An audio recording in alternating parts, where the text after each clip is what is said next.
Hello everyone and welcome back to my channel. Today we will be talking about syphilis, which is a sexually transmitted disease. Syphilis is caused by a spirochete which is called as Treponema pallidum. It is a thin, delicate spirochete with tapering end around the length of 10 microns. It has 10 regular spirals and is highly motile and is aerobic. Since the size of the spirochete is pretty small, negative staining can be used to observe this. The pathogenic strains of this spirochete, that is Treponema pallidum, are very difficult to grow in the medium. Rather, they do not grow in the medium. Therefore, they have to be grown in the testicles of rabbits. A virulent strain, which is called as Ritter's strain, can be grown in the medium, or rather it can be grown in cell lines. It has antigenic and morphological similarities with the pathogenic Treponema pallidum. As per se, the spirochete is very delicate. It is inactivated by drying or heating at 41 to 42 degrees Celsius. It is killed in 1 to 3 days at 0 to 4 degrees Celsius. But it can remain viable at around minus 70 degrees Celsius in 10% glycerol or in liquid nitrogen. Now all these treponemes have certain antigens which help our body to mount an immune response. So therefore Treponema as per se has three types of antigenic structures on it. One is the cardiolipin. Second is called as a group specific antigen, and the third one is called as a species specific antigen.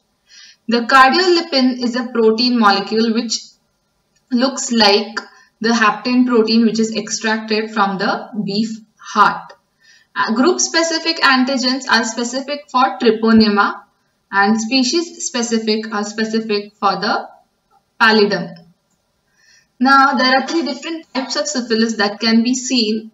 The first one is venereal syphilis, which is further divided into primary, secondary and tertiary syphilis. The second one is the non-venereal syphilis, and the third one is congenital syphilis.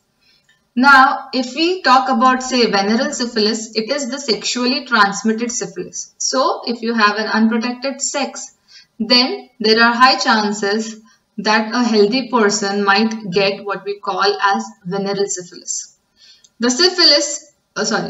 The treponemes enter the body through aberrations and can cause chancres. So, a very little dose of say 60 treponemes can also cause venereal syphilis. There are three stages of syphilis. One is primary, secondary and tertiary. The primary stage includes the first entry of the Treponema pallidum into the host cell through aberrations. So once it enters, it will make a chancre, and in that chancre the treponemes will start to grow. This chancre automatically heals after 2 to 3 weeks.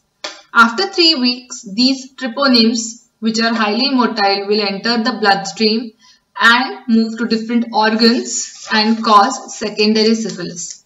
This secondary syphilis is the stage where you can see a lot of chancres all around the body. If untreated, then the secondary syphilis heals itself in around 6 months to 1 year.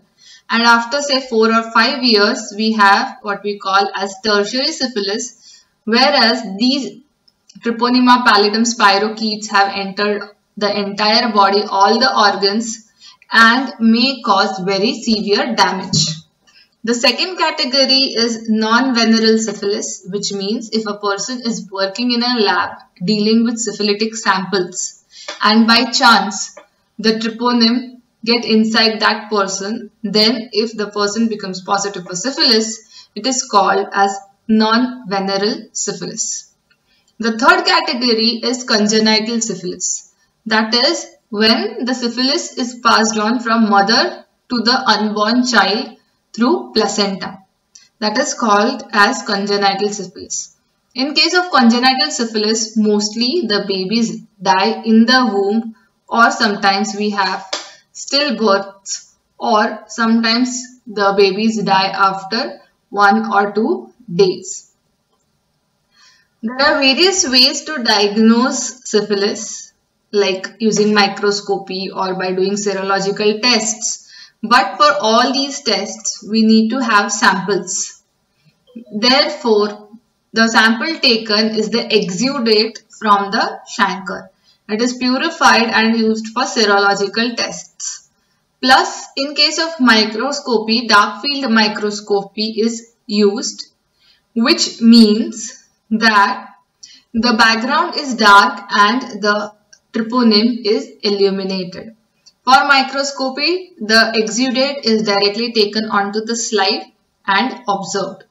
For serological testings, blood sample can also be taken. So the three main tests that we do is reagent antibody testing, group specific troponimal tests, and specific T pallidum tests.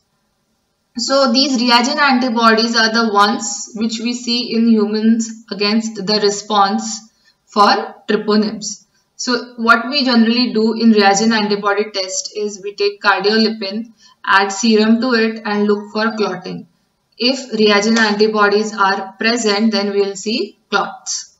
Second is the group specific troponimal test, which is Ritter's protein complement fixation tests.